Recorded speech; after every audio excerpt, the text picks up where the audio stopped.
There are so many mistakes that you can make when looking for a vacuum that you just end up with the wrong one. And look, I get it, there is a dizzying array of choices available right now, so it's easy to get it wrong. Now, I've been testing vacuums for about 2 years. I've made over 130 videos on just about every kind of vacuum that you can possibly imagine. Cordless, uprights, robots, and mops. So I'm gonna share with you the 5 things you should never do when looking for a vacuum. Now, the first thing you should never do is go shopping with no budget in mind. It's really easy to just overspend on features that you actually don't need. Now, of course, I review a lot of very expensive vacuums on this channel, and I'm not saying that expensive vacuums are bad. In fact, far from it. But most people, they really can't afford a Dyson or that super expensive, nearly $2,000 robot. Instead, there's 3 things that you can do. First off, wait for a sale. Cyber Monday, Black Friday, Amazon Prime Days, they come up all the time, and so I make videos around those times to keep you informed about what the best deals and specials are, so get subscribed if you want to stay in the loop for those. Second, if you've got your eye on a particular vacuum, just wait till it's at the end of its life. With robot vacuums, the typical cycle is about 1 year, so at around the 1-year phase, they're gonna be cycling that thing out. They're gonna bring in the next one. So just wait, because there's gonna be discounts, there's gonna be sales.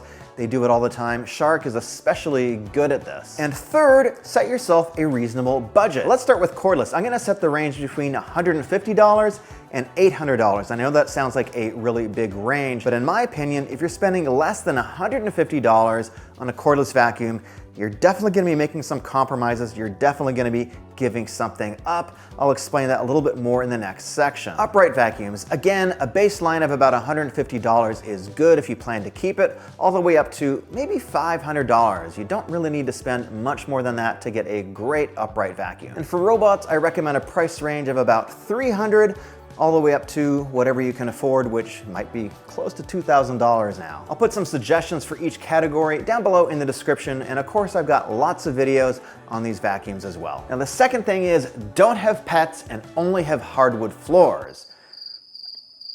Okay, so about 2/3 of us in the US actually have pets, and come on, pets are family. We're not gonna kick our pets out for some silly robot vacuum, right? And interestingly enough, about half of US homeowners have hardwood in their homes. So if you're one of the people that have no pets and no hardwood, congratulations. You can probably just get away with a fairly inexpensive stick vacuum. However, for the rest of us, we gotta talk. You see, a lot of manufacturers are fooling you because they say, hey, our vacuum has a HEPA filter. And it's not like a HEPA filter is a bad thing. It's actually a good thing, because a HEPA filter filters particles down to 0.3 microns, which is around the size of little tiny dust. And some people are allergic to that stuff, and you wanna keep it out of the air, right? And that's where they trick you, because some manufacturers don't have canisters that are sealed. So the fact that you've got a HEPA filter, good, but the fact that all that stuff can get back out into your home, bad. Those are things that you should definitely watch for. So look, those vacuums, in my opinion, are somewhat compromised.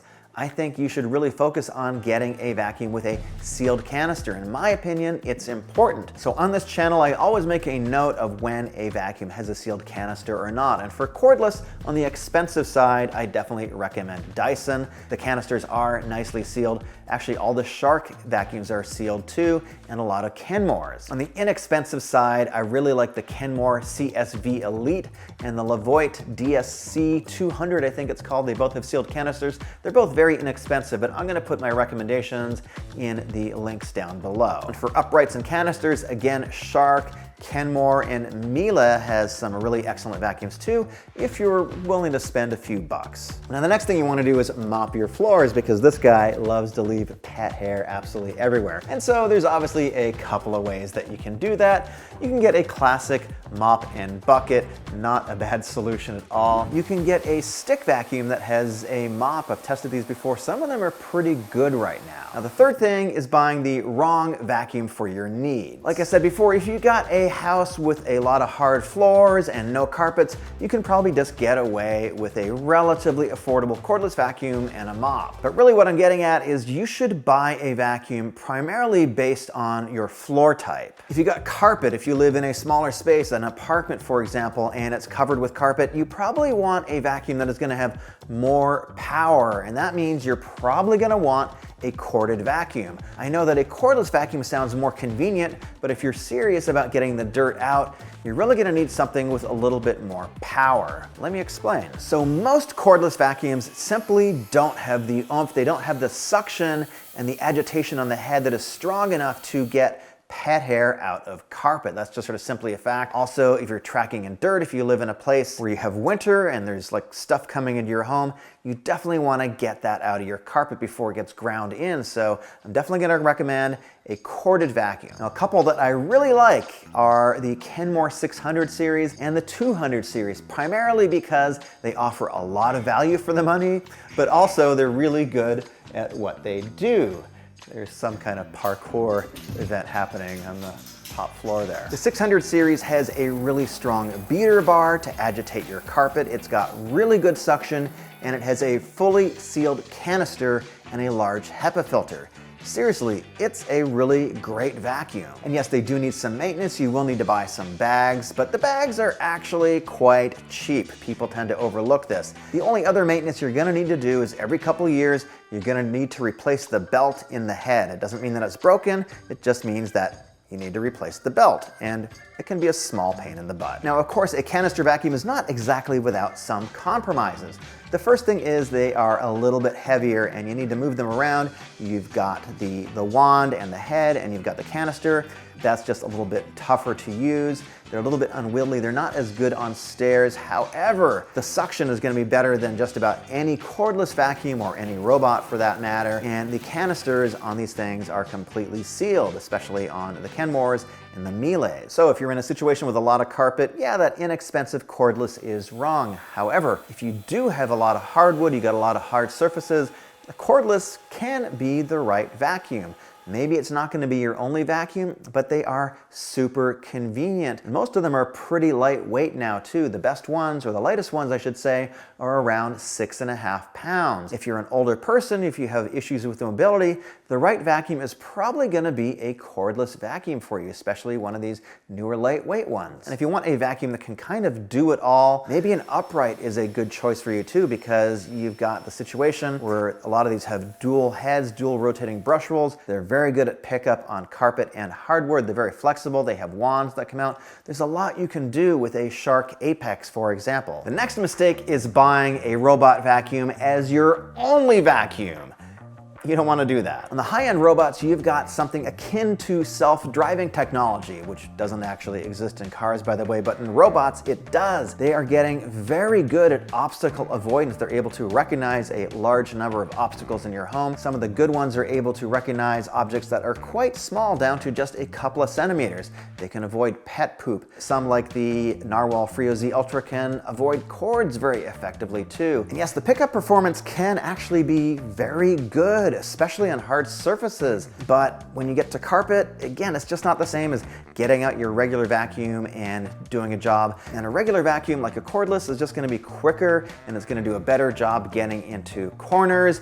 There just is kind of no substitute. Look, on the positive side, they are fantastic for day-to-day pickup. I use robots every single day because of the pet hair that gets here, especially on the bottom floor. They are really good at that. They do a lot of the base cleaning that makes it a lot easier when I get around to the weekly cleaning. I don't have to clean up as much. They are very good. So if you can afford them, they're a good secondary choice, but definitely don't think about a robot as your only vacuum. Your house will get kind of messy. They're just not designed to handle massive quantities of dirt. You're not going to get a deep cleaning with a robot vacuum. The next thing you should never do is dismiss a bagged vacuum because you think the bags are too expensive. Well, let me tell you something. A pack of 4 authentic Miele bags and 2 filters is $20. That's gonna last you pretty much the entire year. And here's something that I see in the comments all the time. People say, I bought this expensive vacuum and it stopped working. Well, here's the problem for most people. You do need to wash these filters on a regular basis, every 30 days